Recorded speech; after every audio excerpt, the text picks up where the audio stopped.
recording. Okay. Section 5, part 1 and 2.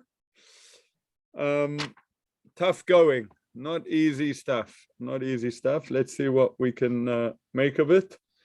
I hope I can do justice to the cause. Okay, so I've made some slides and I've taken out some bits to discuss. Let's share my screen. How do we do that?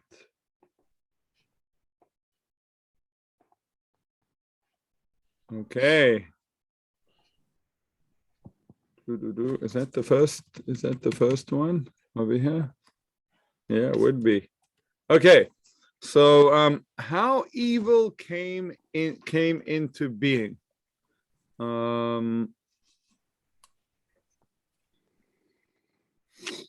Okay, so the context for this discussion is over here. Man, right? Something we're familiar with, that we've discussed many times, really the focus of the book. Man must first strive to remove evil from himself, to overcome the evil within. As a result, it will be removed from the entire world. That we've spoken about somewhat. He does say, in order to really understand this, we need all these hakdamot. We need all these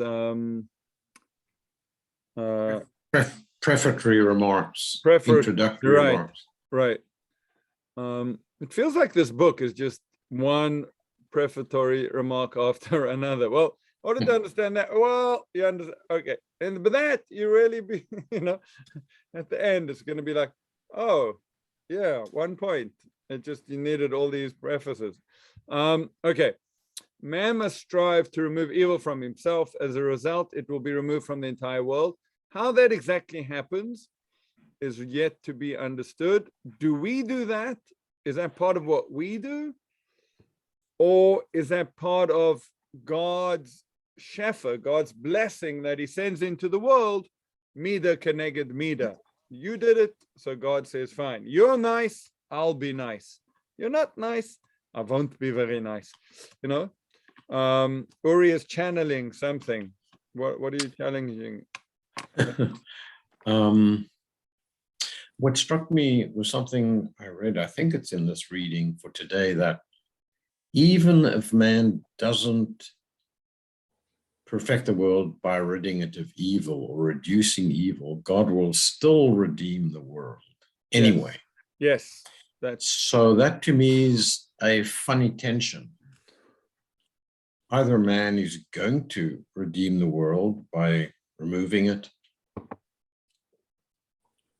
or if he doesn't, or he won't, and it makes no difference because God will remove it anyhow, in a sense. Do you know what I'm saying? Yes, it really, he says that point previously in the book. Unfortunately, my chapter and verse isn't very good. But okay. The difference is not for God. The difference is for man. So, will man then, what became of man? Who will man be if he's an underachiever, right? So here, I don't think he's really addressed that point, but besides saying that, yeah, there are different levels of which man can reach, and hopefully man reaches his highest level. If he doesn't, the world will be perfected in any case. It does seem to be that way. Now, there are some places where he says, well, maybe God will fix man through other means. Maybe that's the purpose of the pain and suffering in the world to come, in this place called Gehenna, which he mentions in this chapter. There might be ways of bringing man to acceptable level. He says something interesting here, that it will be removed from the entire world, each person according to his particular role. So whether it's, my role is to help the Jews of Baltimore, and that's how the world is fixed, or who knows, my role is to, fix myself. And when I overcome my own arrogance and become a little humble, so then, the world at large is some element in this world will be perfected. And he explains that's what the rabbis mean. A person should say, this is from the Talmud in Sanhedrin. It's a very well-known, actually, piece of Talmud. The whole world was created for me. Now, of course, that could be taken out of context, as our little man on the left has done, or more correctly, our man on the right, right? The world was created for me, meaning bishvili nivra ha'olam, that the world was created for me to perfect it, right? I was privileged to go on a Beth Tefillah Shabbaton. Believe that, Gil, right? Yep. Seventh and eighth grade, as my brother said to me, Erev Shabbos, I would rather put needles in my eyes. But it was actually, it turned, he obviously had never been on one, right? But we loved them. All the kids loved them. That was a hugely popular thing. I'm glad they brought them back, the Shabbaton. yeah, it's the first one they've done in 2 years.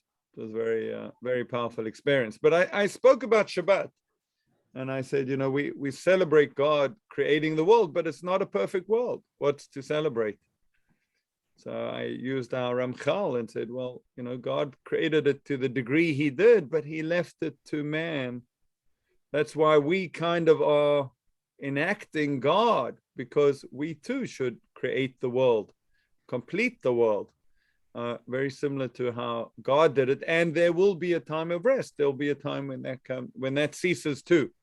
So the world was created for me to fix, right? To the challenge, the great challenge, to bring it to its perfection. And what he's adding here is that I'm allowed to say that because there's something about this world which will not be perfect without me, right? There's a place in this world, a little something, I don't know what it is yet, but if I don't do it, no one else is going to do it. So that's a very interesting, rather inspiring idea, actually, quite empowering. Okay.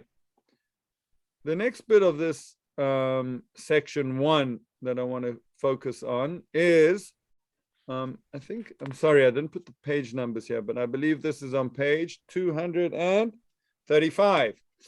The first thing you should understand is that evil is totally new phenomenon, right? Which God decided to bring into existence in order to test man and give him an arena in which to serve him. That is what this world is, a big arena. Before God actually brought evil into being, there was not the slightest hint or trace of such a reality or even anything similar to it, since God is the ultimate good and ultimate perfection, very similar to the idea he keeps on laboring, right? Don't think that these imperfections have anything to do with God. So there is our little evil getting hatched, right? It's a new entity. Okay. Now he goes into very great detail into something called hashpa, right? Hashpa'ah means divine. How did he translate it in the book?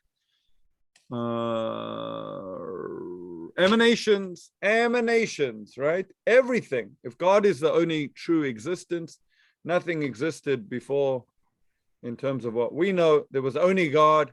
So therefore, everything else has to come from God willing it into being. God's will then creates something, and that creates something, and that creates something, and all the way down to our grass, back to the beginning of our conversation.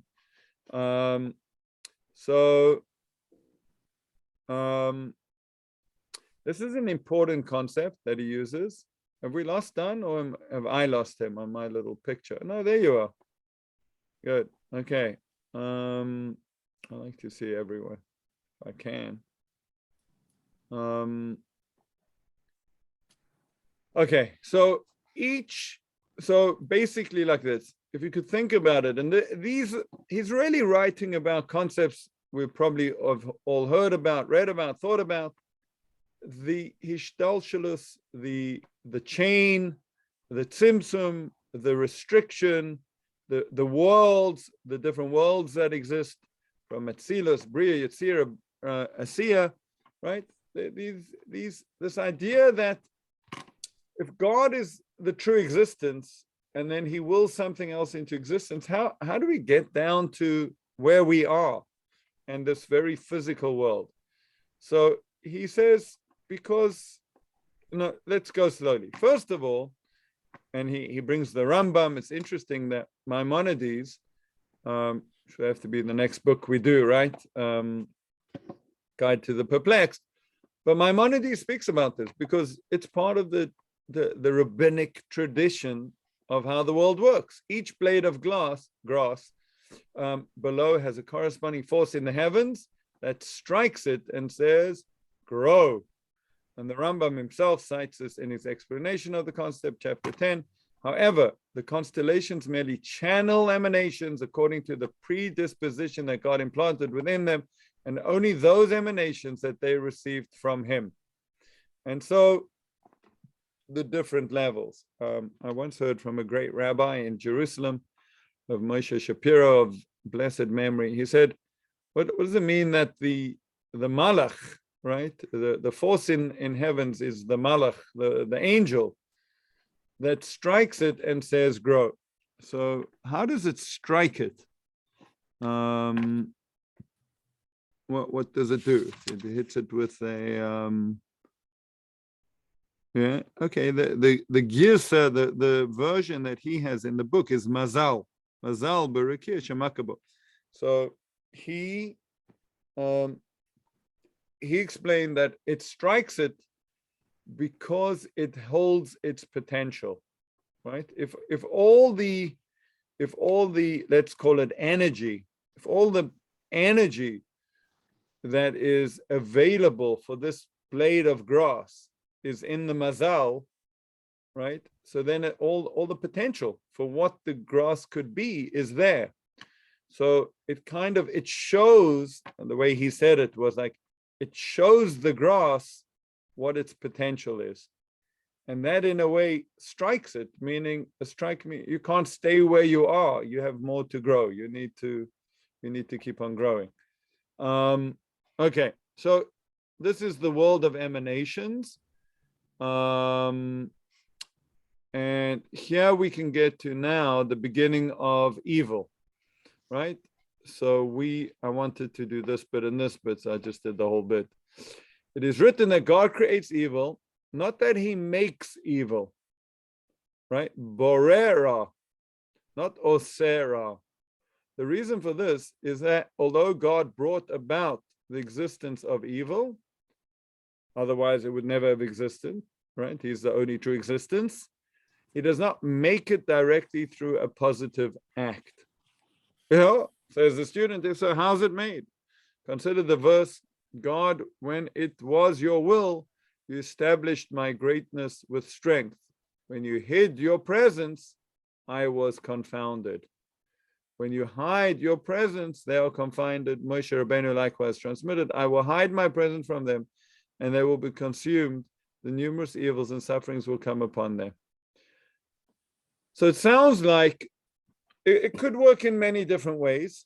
The way I understood it was, first of all, he's really saying it's something like a chemical reaction, right?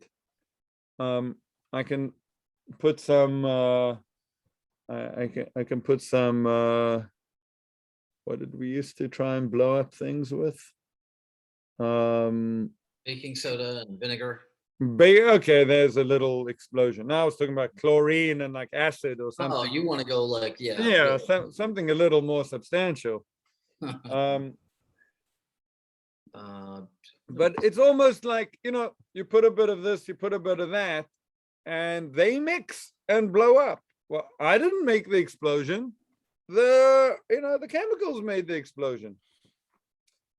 So let's see how this works. He says, listen, is that surprising? It is obvious and undeniable that everything good is produced by an emanation of God's creative power, while everything bad is produced by its disappearance and elimination.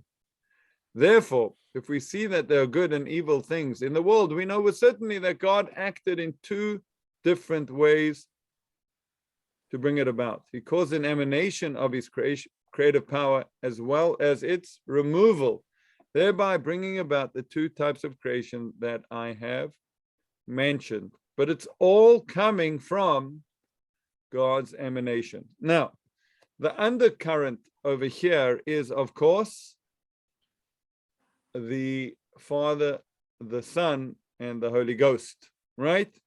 That there's some sort of this power of evil, the devil, the evil, where's that coming from? Is that a separate force to God? And I think he even himself, he referred to that, right? Those that believe the world always existed. I think part of that, which is interesting, is an interesting idea, right? Is if we have a world of deficiency, well, obviously that didn't come from God. So where did it come from? Oh, it must have always existed, some other explanation. So he wants to say, no, be careful. It's all just varying degrees of God's emanation. And that's why the Talmud says, this is in Brachot, I think 47b, we'll come to it again, one is obligated to recite a blessing for the bad, just as he recites a blessing for the good. Because it all comes from God, right? What is a blessing? What does the word Baruch mean? So many explain that the word Baruch comes from the word Brecha. A Brecha is a spring, right? There's a source. It's a source of the water. Baruch means Makor HaBrachot, right? God, you are the source of all blessing. Everything is coming from you. So that's why say a blessing for the good, Shechianu Atov HaMeitiv, and on the bad, Dain HaEmet. God, yes, we understand it comes from you. So there's only one source for all of existence and everything that happens. Okay, now,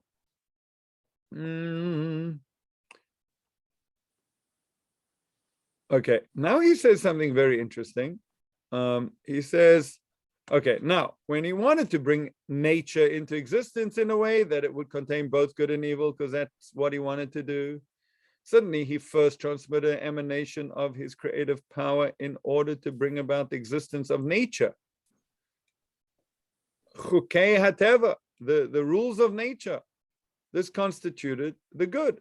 Then some of this emanation was removed, namely its proper arrangement and its ideal condition, which would have enabled nature to exist in a state of pure good.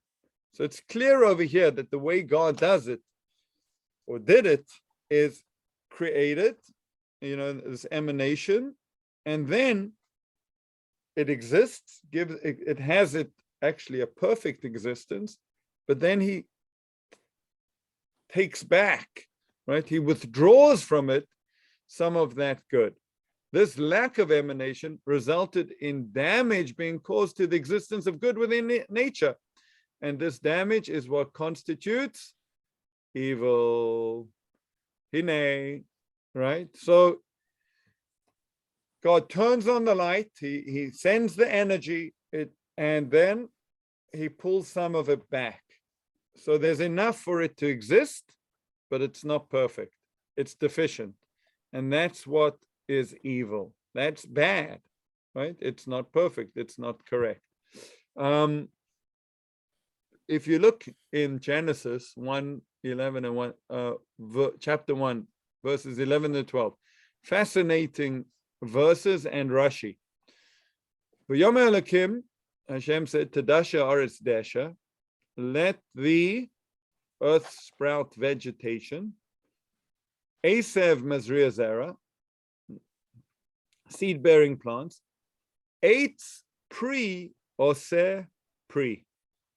Okay. Now, Eitz Pri is really fruit trees that bear fruit. Lemino, according to their species. Asher Zarabo, it will have its seed in it. Ala Aretz, on the land. V'hikein, and it was. Then the next verse says, okay, so that was V'yomer Elokim. Hashem said, let this be. And the next verse is always what happened. V'totzei ha'aretz desha esev mazria zera leminehu. Very good, right? The vegetation was good. Ve'etz oseh pri. And then a tree which makes fruit. Now, look here, right? What did God say? Eitz pri oseh pri. Sorry, eitz pri oseh pri. Fruit trees that make fruit. And in the end, they were just trees that make fruit. What happened over here? So Rashi says, nothing apparently. Oh, here we go. I must have had an extra slide in there. Eitz pri. Sheyeh tama eitz ketama pri. Fruit trees, that the taste of the tree be exactly the same as that of the fruit.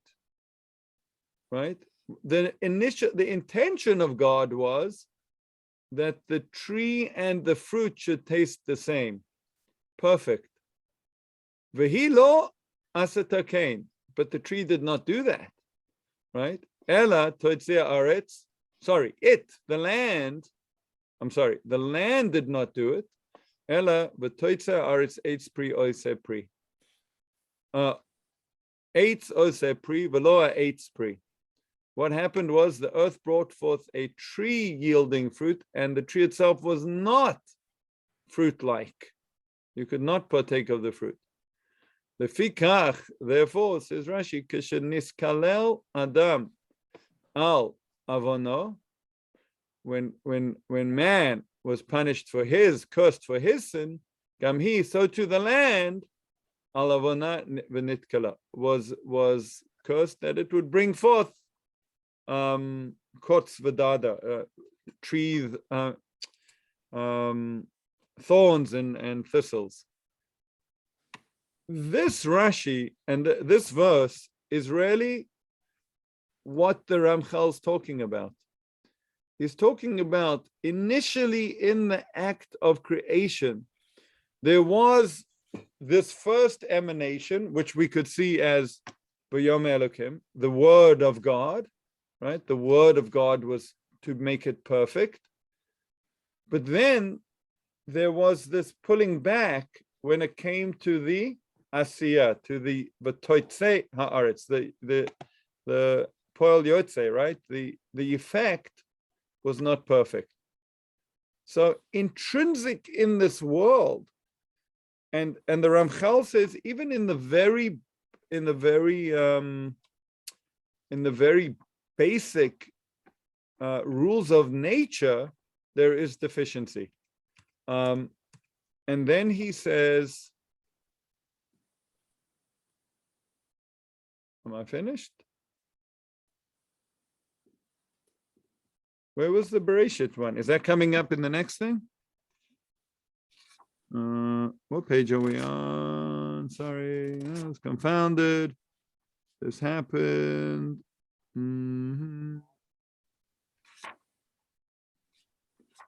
Did that. Okay.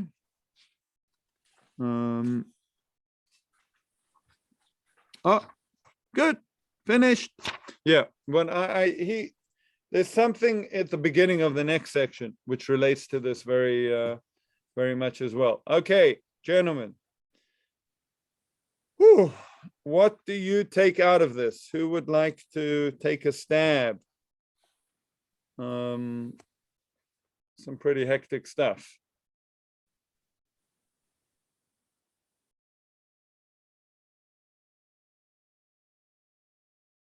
Go on, done. It's got your name on it.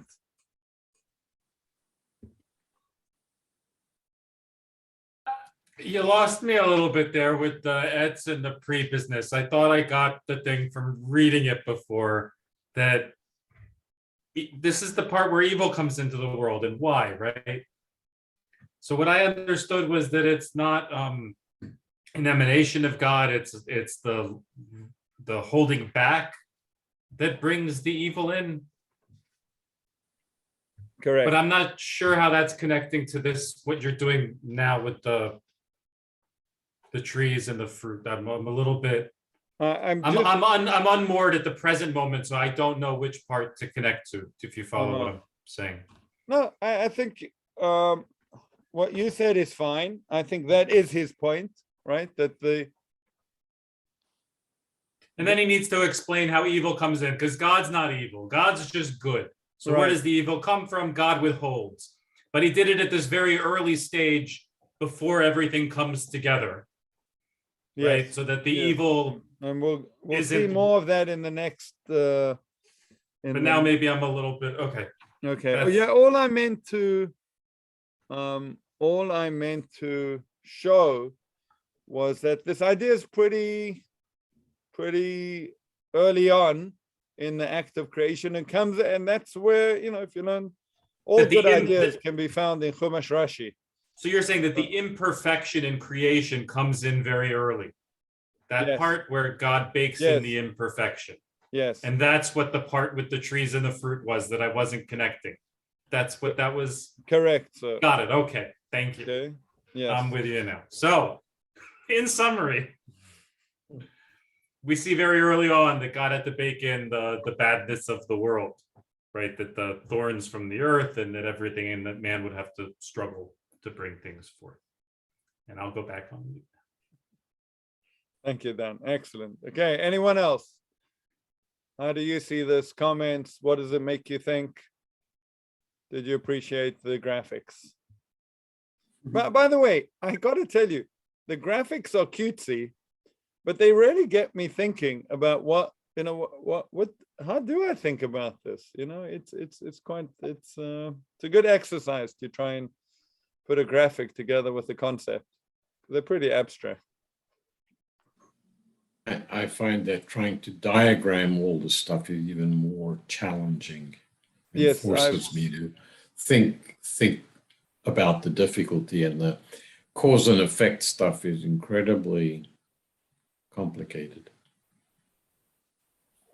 Yes. Okay. Well, that's a good segue to our next section. Okay. So we're going on to 5 part 2 now. And 5 part 2 actually starts off. Oh, wait. What am I doing here?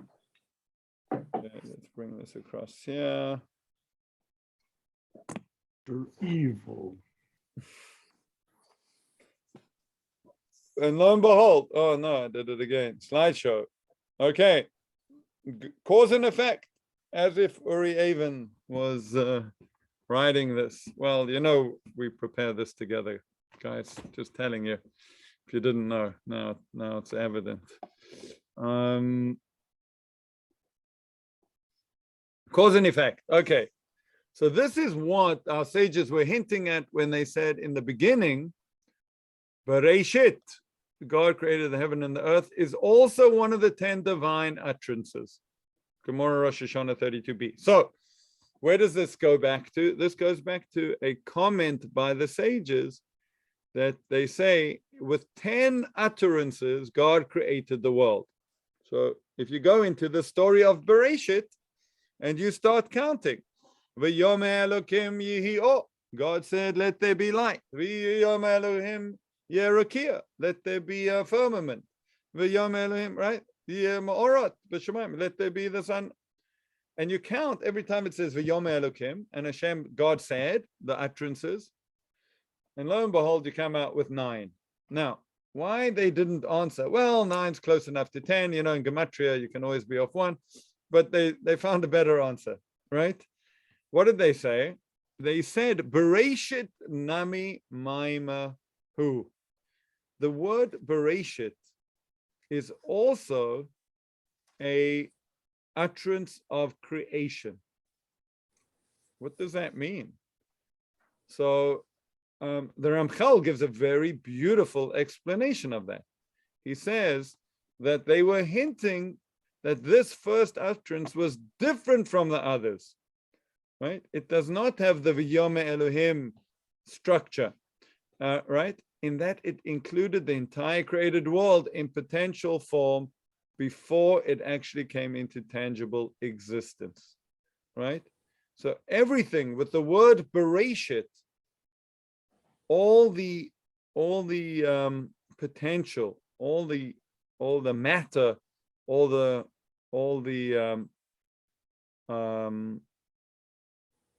everything that was going to be in this world, right, was there. For those of you into Big Bang theories, right, that's very interesting, right, that God brought into existence this one thing, which then exploded into, and here we are, right? So that's why the rabbis saw this distinction between Bereshit as one of the utterances of creation and Vihi-O, let there be light, because Vihi-O is, put it this way, maybe, I don't know if I'm right, the Ramban Nachmanides seems to go with the Greek Iuli, right? That there's the initial substance of creation. I don't know if if Ramchal brought into that, but let's say this was a creation of matter, and all the other 9 were giving form to the matter, right? So that's why it's different. You can't say V'yom Elohim. No, V'yom Elohim is giving form. Bereshit bar Elohim, God just created something called Bereshit, and that was all this this world in potential. Only when God brought it into existence, this potential level of creation, did all the various processes of divine emanation that I mentioned above, part 1, occur. So then everything is happening. That's the beginning. And there's our cause and effect. And he says a very important thing. Even the rule of cause and effect, right?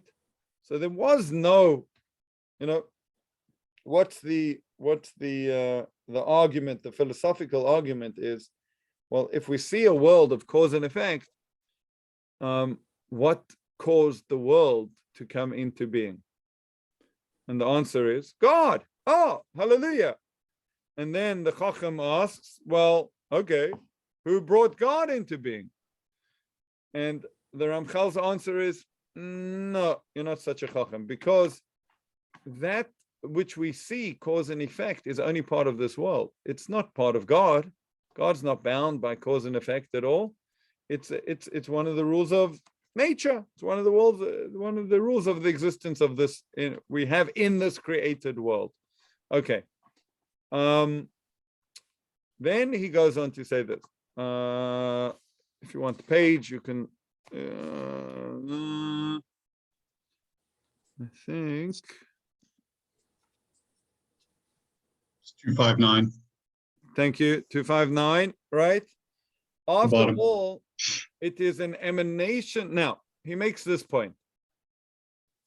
It's all an emanation from God Himself. After all, it is an emanation from God Himself, the source of perfection and holiness. Yet this was part of the divine plan to envelop His divine emanation in these ways of darkness until the time comes for it to rid itself of all these concealments. Then it will be revealed in its pure and true essence, and every aspect of creation will become holy and dedicated, kadosh, to God. So, we got our sun, we've got the cloud. The cloud it's a veil, right? The veiled light that is coming through. So and there are different levels of this, right? It's the best graphic I could find, right? You're shining a light through layer upon layer of veil, the light will change, right? It will become dimmer and dimmer. And these are the concealments. These are the concealments that God has implanted in the universe. To the degree that there's actually entropy, right? And the words he uses is the things of this world are subject to destruction, right? Meaning that their light becomes so dim that in truth, I don't really know how it works or what he's really saying, but the way I understood it was there's almost a momentum that these last vestiges of light are kind of holding on, but they can't really hold on forever. They're subject to destruction. They will wear out. They will, right? The gradual decline into disorder. So in the world to come, however, as he said before, right? One day, then until the time comes for it to rid itself of all concealment, then it will reveal its pure and true essence, and every aspect of creation will become holy. So it's temporary, but there will come a time where we now, these things are subject to destruction, in the world to come, they will not be subject to it. This is because the world is presently imperfect, and thus subject to the degree of destruction. But in the world to come, heaven and earth will be recreated in a new and perfect form, and will therefore not be subject to destruction. I don't know if you guys got clarity. My understanding is this world. Yeah, this world is deficient. This world there's entropy in this world. It's breaking down constantly. But that's only because the light is so dim. But the world to come, when he says God will recreate a new and perfect form, it's not some new world. It's not another universe. It's this world. But with that initial emanation, which was constrained, unconstrained. Did you understand it that way? And if you keep quiet, I'll understand that you're eminently agreeing with me.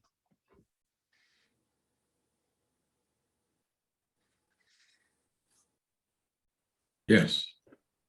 Okay, good. I also pay Uri for him to agree with me at times. Okay, so now you know I have no clue what this is saying, because I had to copy the entire page to try and read with you. Oh, let's see what he's trying to say here. Oh, actually, no, this is the page I understood. It's the one coming. I didn't. Okay, this is interesting. I like this because it introduces a concept which is used all the time, and I've never really understood it this way, and I think this really helps. Okay, so consider the fact that even the angels lack perfection. They cannot be totally perfect, since only God is totally perfect, right? Furthermore, there are also different levels among them, each level lower and less perfect than the previous one. If you notice in Shalom Aleichem, actually depends on, but most texts have it like this.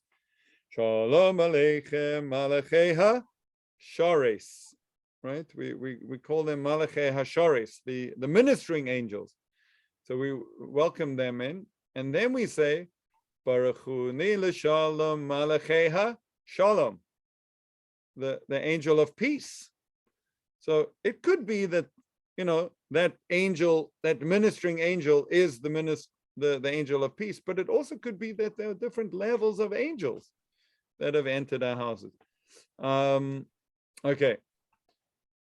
So nevertheless, their imperfections are not great enough to cause actual evil to exist within them, right? So then, okay, you can have my mug is a really nice mug.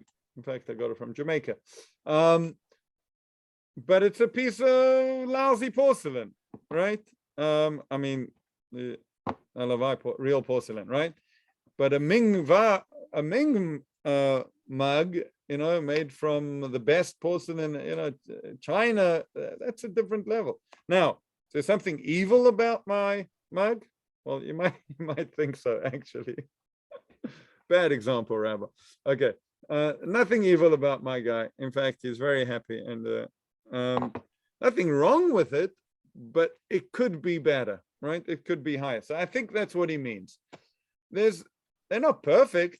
Yeah, you could get it. Could be better, could be higher, but it's not evil. There's no deficiency per se. There is no, and he says, by the angels, there's no jealousy or hatred among them, no evil inclination, no sleep or exhaustion, no illness or death. Human beings, though, are on a lower level than the angels for now and are more imperfect. The imperfections are so extensive that they contain actual evil within themselves. They have that dreaded thing, the evil inclination, and are subject to illness and death. Animals are even more imperfect than humans. They don't even have the power, intellect of speech, and are foul and dirty. And finally, there are demonic beings, angels of destruction, and unclean spirits, which are totally evil and the complete opposite of goodness and perfection. God conceals his presence from these beings completely. As our sages have said, God does not associate his name with anything evil. That's really interesting, right? Because, hey, where did they come from? God. But his name is no longer associated with them. So, what is it? It's an emanation, and God's taken back so much that what's left is a shard, is something really with. Now, the question is, what do those things do, right? It could be they are black holes, right? That's really what he's describing, right? It exists, but it's the opposite of light. It's the opposite of matter. It's almost going the wrong way. And if my theory on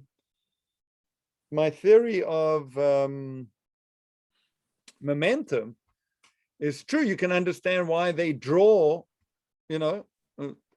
energy into themselves. Okay, enough pondering. Now, I think in the footnote, it described those beings as cleansing the souls of sinners. Was that part? Were those beings, or was that something? No, I thought that what was the page that was you were just on? 270. Sorry, 270. Yeah. Then maybe maybe that was on 269. Sorry, I read some footnote and it talked about those beings and they were the ones that cleanse the. Sorry, that isn't that one. Yeah, I think that was. Let's see if I can find it.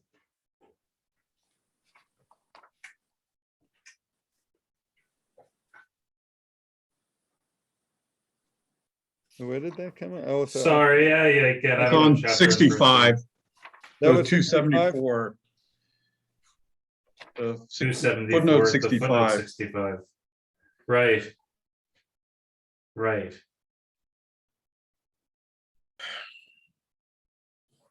Right. Sorry. Are those fiery? I connected those to those fiery serpents. Maybe I miss. It's not a bad connection. I don't know. Okay. Possibly. Okay. Now, so okay, so that's the different levels of that's the different levels of creation, depending on the level of emanation. And again, right? Wait, that's not the bit I wanted. Oh, okay, fine. Now we got to do this bit. One of the fundamental factors that God brought into existence to create this system of concealed was the reality of dimension and measurement. Okay.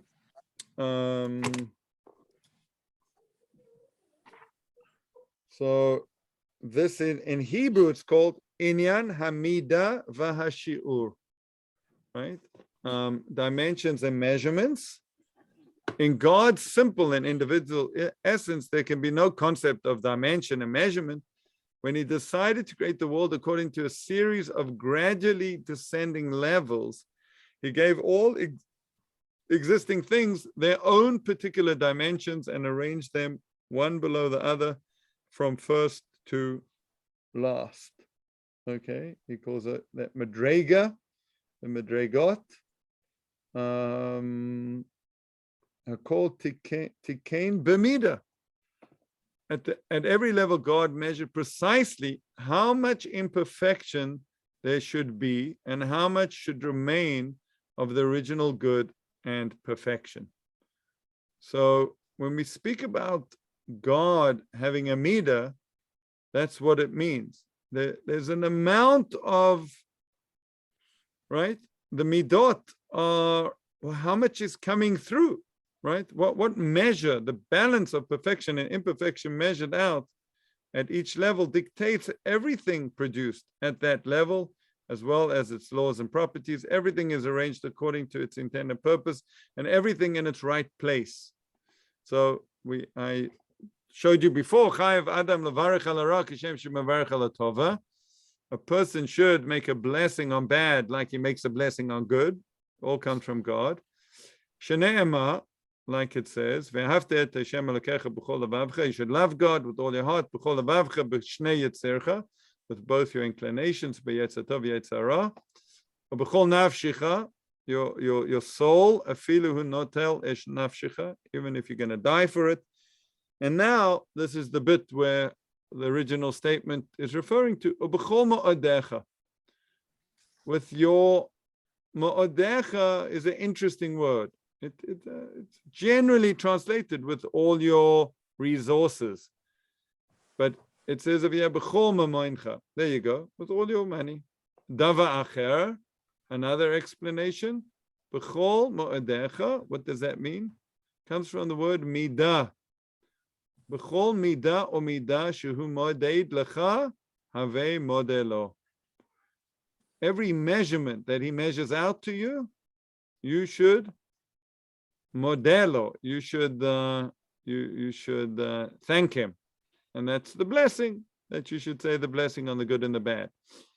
But now we understand that in a whole new light, that the midah is this midah, right? Why do we call it a midah, a measurement?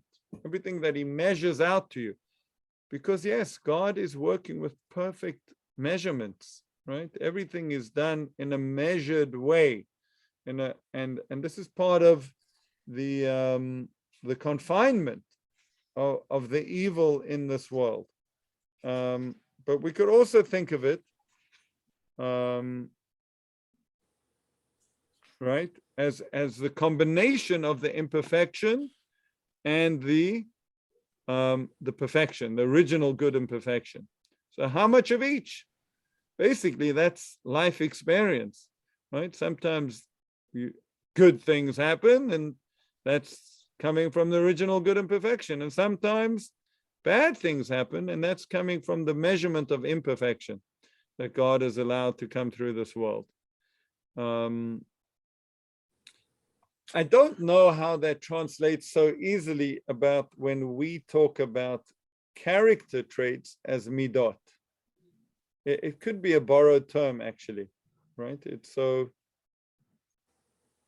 God's balance, the way that God measures which influence comes into this world is definitely a midah. so too when the way we behave, as it were, that if that dictates God's behavior, his midot, we speak about our own character in terms of midot. Now we know from this book that the analogy is very exacting, right? The soul and the body, but I can't get it to the end about why the correct way to look at our own character traits as measurements, measurements of emanations, but beyond me. I don't know if anyone has clarity, please share. I don't know that it relates to that, but the one nuance that I was struggling with was, it's really, I don't know if it's here or before or to come. He talks about a two-stage process. First, God creates the entities, and then he comes back and creates the specific forms of evil. And I didn't really grasp what those were. I couldn't think of examples. What are we talking about? The entities versus the specific forms of the specific forms, jealousy, hatred, and is the entity a generalized evil inclination? You know what I'm saying? I struggled very much with that. That's why I jumped all those pages, actually. Okay, that was really hard because it's very abstract. Extremely abstract. I mean, I did the bit about Bereshit. Yeah. Actually, in the previous. Oh no, over here, the Bereshit is the general creation, and then the details being after that, and that even in that's as far as I got. But yeah, there's one idea that is circling in my mind about it. I think this is the last bit that I copied. So yes, I've jumped quite a bit through this chapter because let's see. He gives a general outline. Let's see if we can follow it. I'll tell you what's going through my mind. I've got 1 minute. That's good. The general outline is as follows. God wished to bring into existence the general composition of nature in a way that it would contain good and evil. So there you go, right? The general composition had already an evil element, a deficiency. In order that there should be separate entities consisting of a combination of both good and evil. That's the world we live in and we're meant to live in. Therefore, he transmitted a divine emanation that would bring into existence the good that is in nature. That's the one part of it. That good was thus imprinted into the general composition of nature. Then he reversed the process, or hachozer, right? This is the light going backwards. He reversed the process and caused the perfect form of this emanation to disappear by totally hiding his presence and the good that results from it. In this way, all types of destruction were also imprinted into the general composition of nature.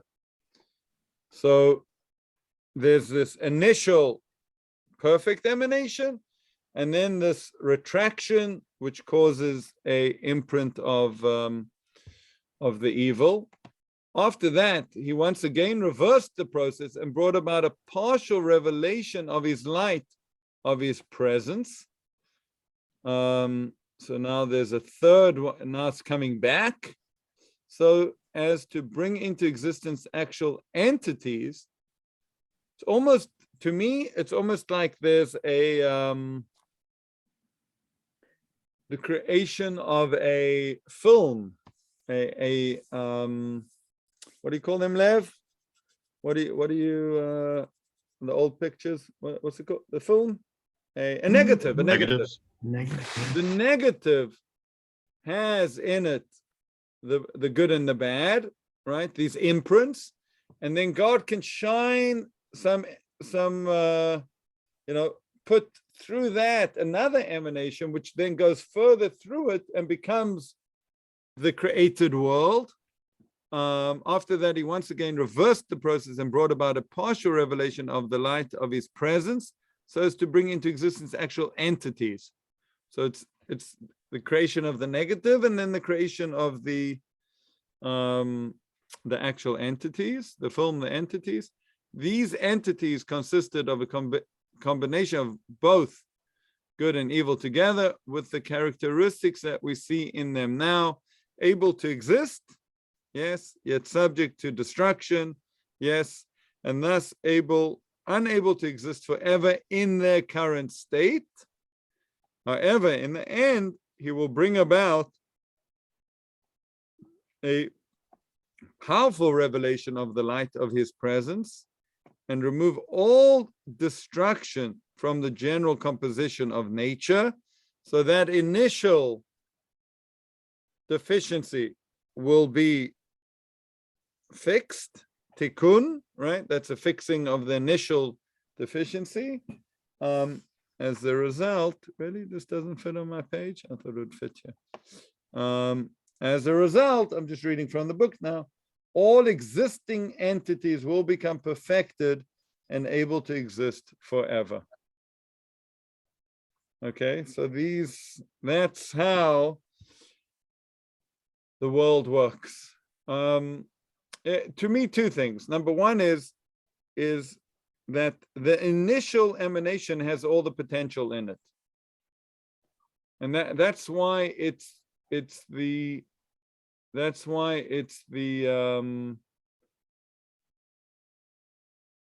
good in nature, right? And that's the good that's imprinted into the general composition of nature, is its real potential, its perfection is there. But the reversal of the process then causes deficiency, takes it away, only, right, to make an imprint now of destruction, of deficiency, and therefore even the right, the entities that are then created through that film, as it were, are now made up of good and bad. That gives us our world that we can struggle through. We have our challenge, but in the end, all destruction, which I think he means both in the initial level and in the specific level,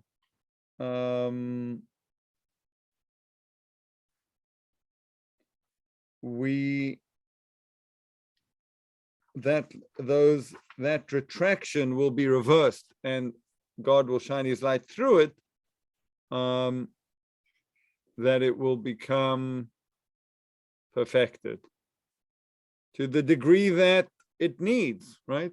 There's something about, if we would do what we need to do through our avodah, we can, at least what we've seen before in the book, is illuminate our own body.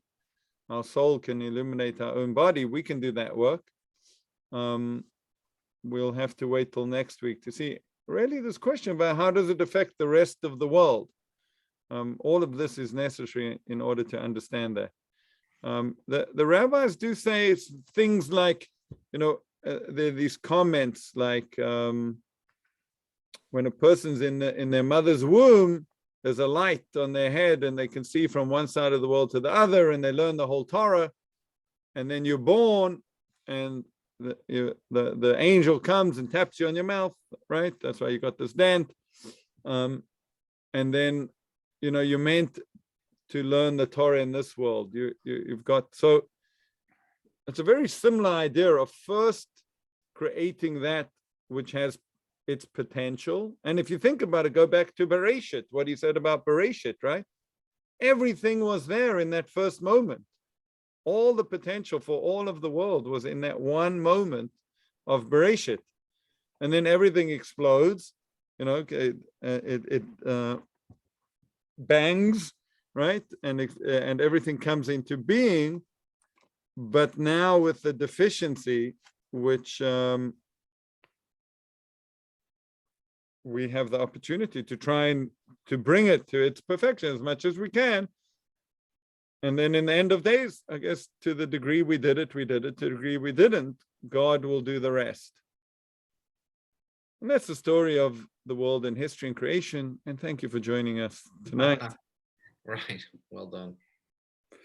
Okay. Can I just ask something quickly, because this, I'm getting, we talked earlier about sort of the world has sort of like an hourglass that's ticking away, and we have 7,000 years essentially. And I'm not making the point about how do those years translate to sort of millions and billions. I'm just saying now theoretically or kind of conceptually, we're talking about that because there is this retraction of God's presence that created the sort of evil, a manifestation of evil in the world that will eventually, and sort of, you like it, the Ramchal is saying that part of the way we can see that is that this process of entropy exists in the universe, right? And so that if you look at the process of entropy, that all matter in the universe will eventually disintegrate because there won't be enough energy, right? So all the stars will eventually blink out, and all the black holes will suck in all the matter they have, and the universe will be cold and dark, right?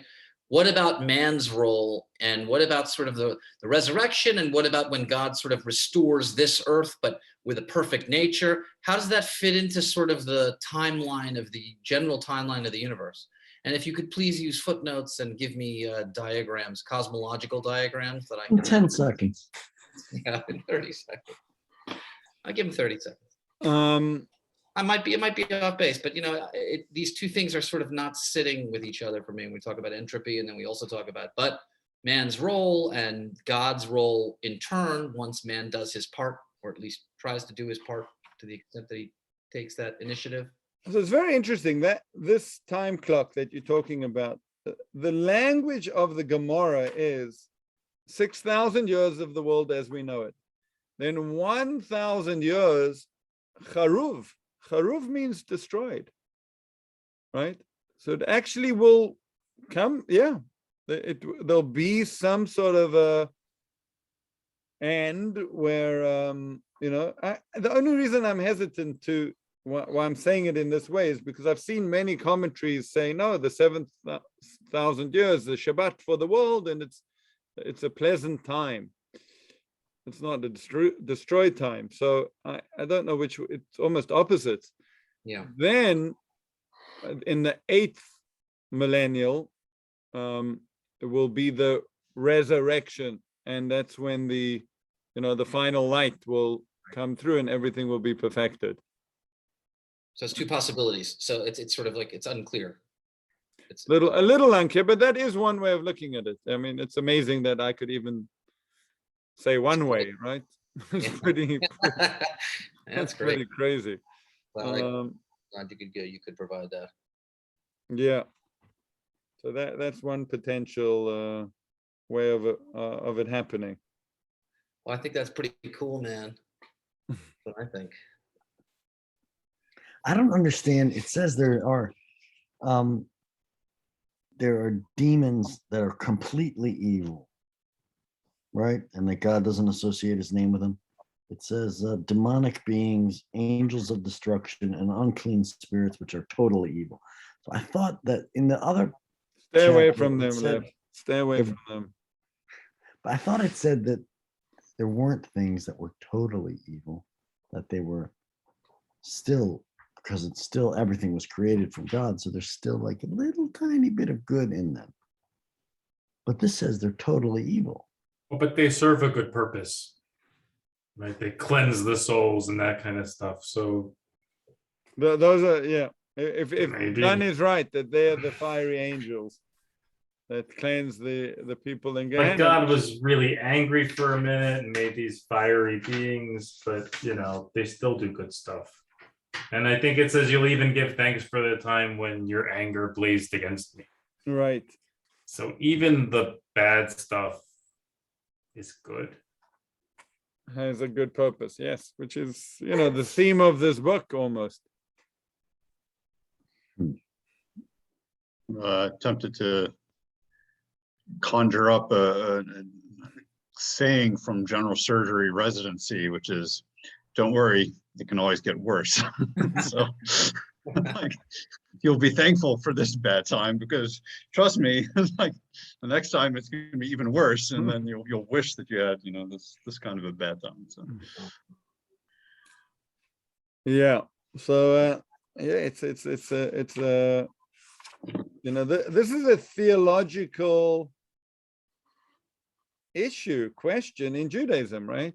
For monotheistic belief to have evil is a big problem, so he's really trying to deal with this. Okay, we are hoping that we're going to turn the corner into shedding more light soon. I'm not sure that's going to happen, but okay, well, we'll keep with him. I think this should prove very interesting. I hope it gets easier, not harder. All right, gentlemen. Was that too much reading or a good amount? It pretty much reads, like you get it or you don't. The first chapter, the first part was really easy to understand, but I read that during the day. The second chapter I read tonight.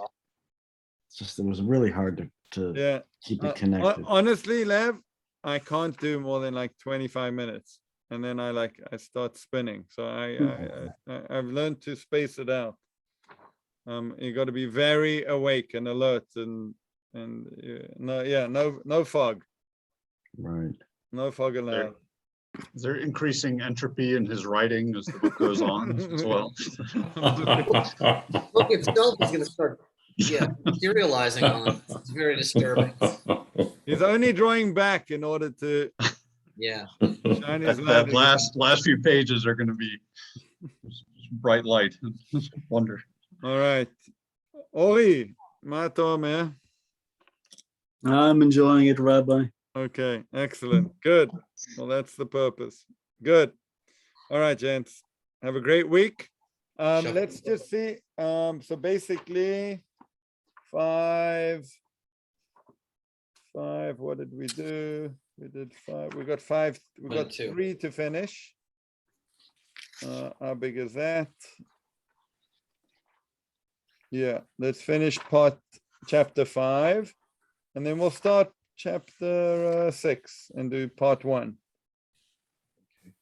Yeah, that's quite a bit. I'm not sure we'll get through it all. It's a lot, but let's see. Okay. So up to page 331. 60 pages. 60 pages is really only 30 It's pages. only 30. That's the Right. truth. Right. Yeah. Yeah. Okay. The only person. And there's footnotes. It's nothing. It's like 2 words and you're done. In fact, it's just 2 pages of summary at the 2 end. page. There's a guy- Oh, the cliff notes at the end.